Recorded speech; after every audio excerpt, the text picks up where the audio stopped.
So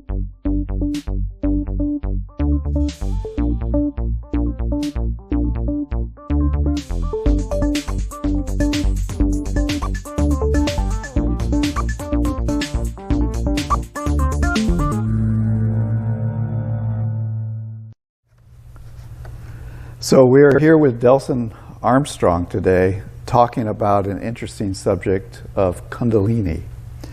And I think later, in a few minutes, he's going to have some revelations for us that are kind of unexpected.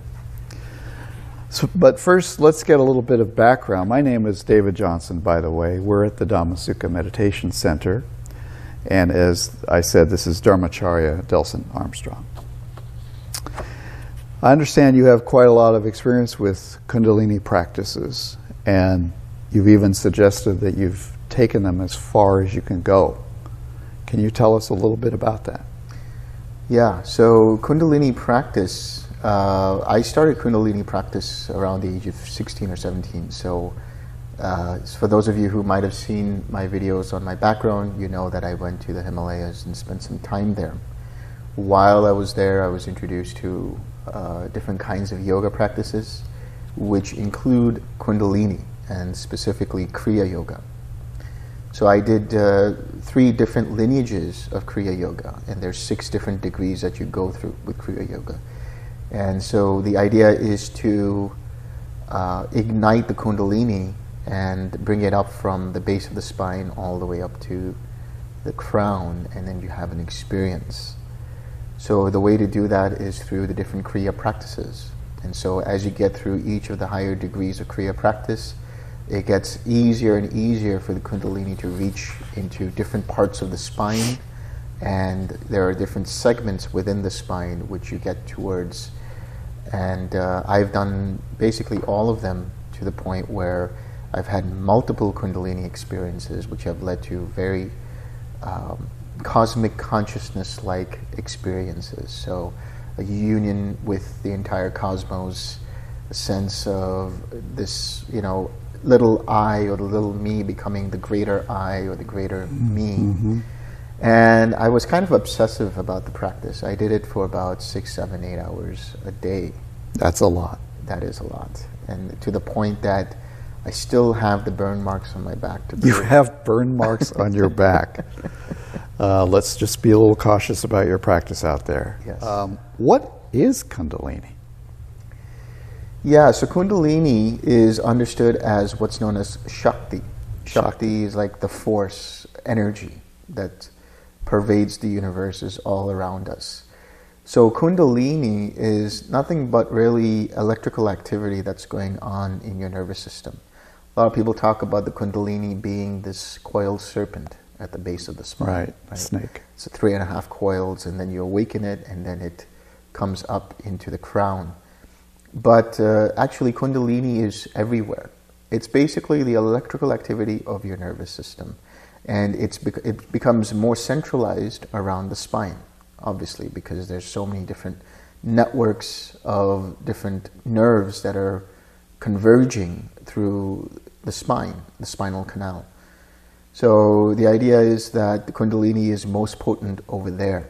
And so you bring the Kundalini through, you basically take all of that energy and you focus it into the base of the spine, and then you bring it up through the different channels in the spine all the way up into the crown chakra. So these are the so-called chakras that we're talking about. And what's your experience? Do these chakras really exist? Subjectively, they have some kind of an experience in the sense that you do experience some kind of energy at the base and different parts of where the chakras are. But physically, or let's say even on a different level of being, they don't really actually exist. They're just subjective experiences. And each chakra is associated with different aspects of the body. So the idea is that you're awakening the Kundalini. That doesn't make any sense, because if there was no Kundalini, then that means there's no electrical activity, which means there's no vitality or life there. So That's it's really already awake. It's already there. This energy is already there. Yeah. And so the idea is you is people say that you activate the chakras. Right. But if your chakras were not active, you would be dead. Okay. You wouldn't be living. That wouldn't be a good thing. So there's no real activation. No, the real understanding is, so each of the chakras is associated with some kind of endocrine gland in the endocrine system. That's the most, or the closest way you can experience the chakras from that sense. But even there, it's just a psychosomatic subjective experience. It's not really like there is something there, like a nexus of energy that's there. But the idea is, the misperception is that you have to activate the chakras. But like I said, your chakras are already active in the sense that there's just energy there. It's just vitality. That's all it is. So in Kundalini, if you were really to understand it, it's not about activating, but it's about balancing. And even there, the way that people do that idea of balancing is very much one-pointed. So it's like I really have to focus on this particular energy center until it becomes active. But if one energy center becomes overactive, it can cause a lot of disturbances. It can cause Kundalini syndrome that you might have heard of. Well, tell us more about that. So, people experience what's known as Kundalini syndrome, where sometimes it can turn into a psychotic break. People can suddenly have hallucinations and delusions about reality and the world around them. Some people have shivers down their spines. Some people have rumbling in their nervous system. Some people, they're not able to sleep because there's just so much energy and restlessness that arises when you do this. So what it is doing is activating that part of the nervous system that causes a lot of restlessness in the mind and body. So if people do it with that intention of activating, then it's just going to burn them out. And it can lead them to, like I said, so you're activating restlessness. Yeah. What does this energy feel like? Like I said, it's very subjective, but it feels like heat sometimes. Heat. Feels like heat in the body and heat through the spine. And then I've gotten to the point where you can experience the Kundalini as a cool energy. This is something that a lot of people talk about, Kundalini as a cool energy. So, you can experience heat in the chakras, but you can also experience a coolness in each of the chakras. Some people have said it's blue. Some of them are, So there's some colors that are attributed to each of the chakras. And if you look at the colors of the rainbow, the 7 colors, they're basically matching with the 7 chakras. Okay. So here's the big question. Does Kundalini lead to enlightenment? No. No. No. What does it lead to?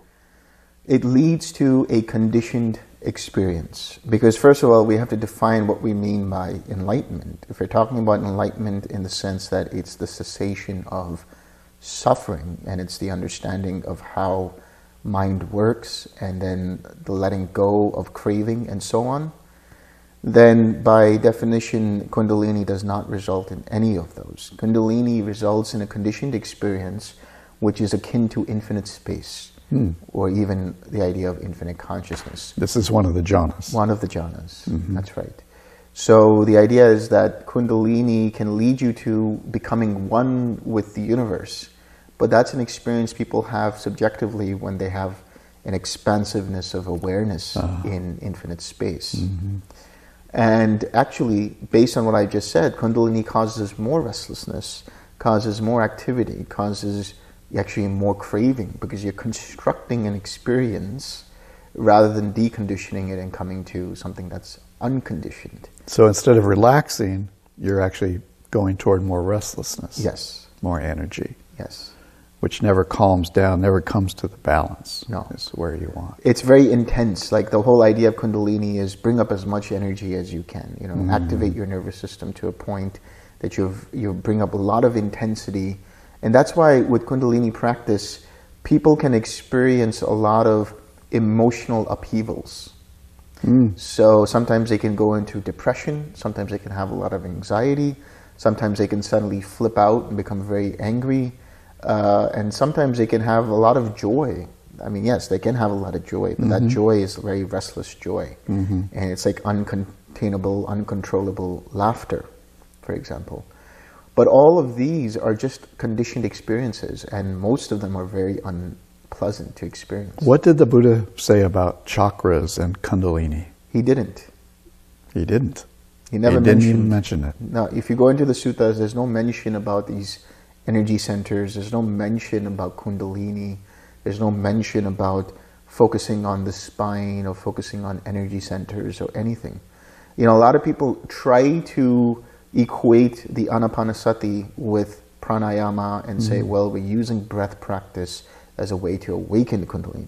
This is what sometimes Kundalini teachers will do. They'll take the Anapanasati Sutta or something that the Buddha said, and then they will equate it to something that is related to Kundalini as a way of justifying or as a way of trying to appease people in the Dhamma that, yeah, this is what actually Kundalini is.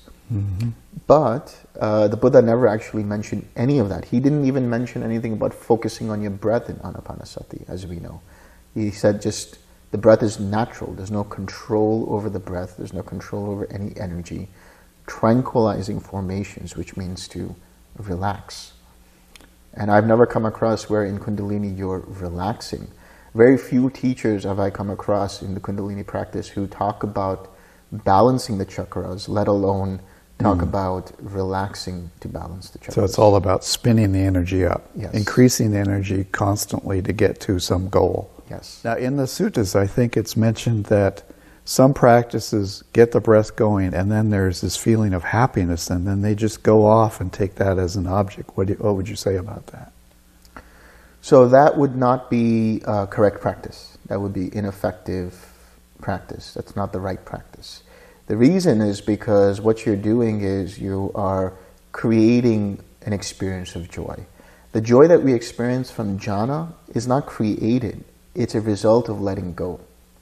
So when we experience joy and sukha, piti and sukha in the first and second jhana, for example, that arises as a result of letting go of hindrances, not as a result of creating the intention for joy. Mm-hmm. So I guess you're not practicing Kundalini anymore. No. Has it left any benefit from doing all of those 8-hour sittings and constant practice? Well, to the extent that it let me know that this was a conditioned experience. This was not the path. This. Yeah. This was not the path. Yeah. Well, thank you, Delson. That's maybe something to think about with our audience, and some warnings about maybe taking it too far. I know that we have had students here at the Dhammachariya Meditation Center that have come, who've practiced Kundalini practice, and they have some of these restlessnesses. They have joy, but it leads to tears, and it leads to a lot of different things, and we have to kind of pull them down back and ground them. Yeah. So, all right. Well, thank you very much. Thank you. And we'll talk again.